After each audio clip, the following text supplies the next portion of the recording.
संरक्षण में 7 दिनों तक अनवरत शिव कथा का श्रवण हम सबको करने का सौभाग्य मिला।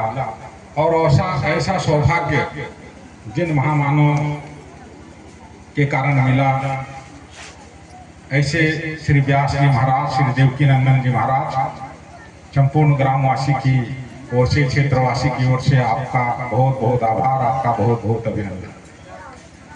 और उनको साथ देने के लिए पधारे हुए सरस्वती पुत्र जो उनके साथ आए हुए हैं, उन सब का भी बहुत बहुत अभिनंदन।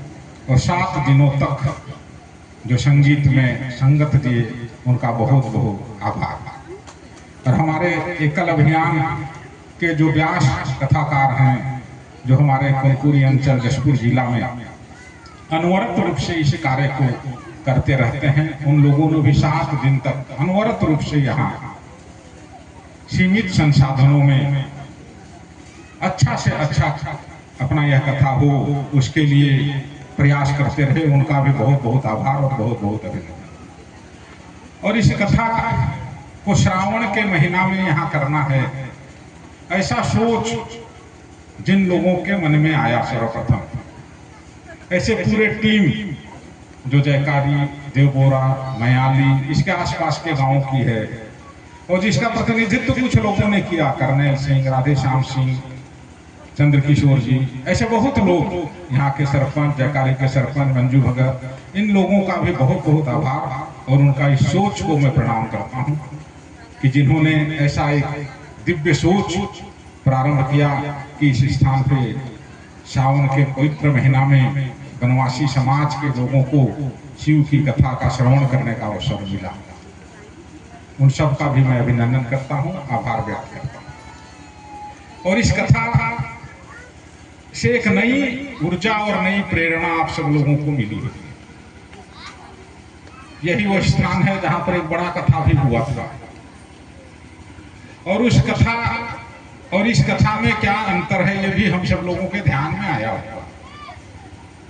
और आज जब कथा का विराम का दिवस है, तो हमारे व्यास जी महाराज ने आप सभी लोगों से दक्षिणा भी मांगा, क्योंकि कथा श्रवण करने का पुण्य तभी मिलता है जब हम सभी लोग दक्षिणा देते हैं।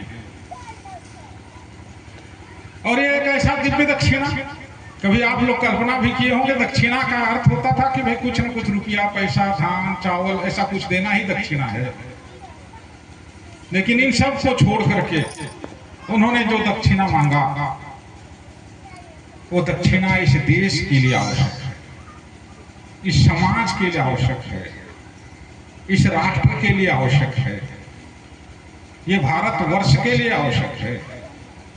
हम सभी लोग प्रतिदिन सोचते तो हैं कि भारत को महान बनना चाहिए, हमारा देश महान होना चाहिए, लेकिन वो महान कैसा हो, इसके लिए कभी हम सोचते नहीं।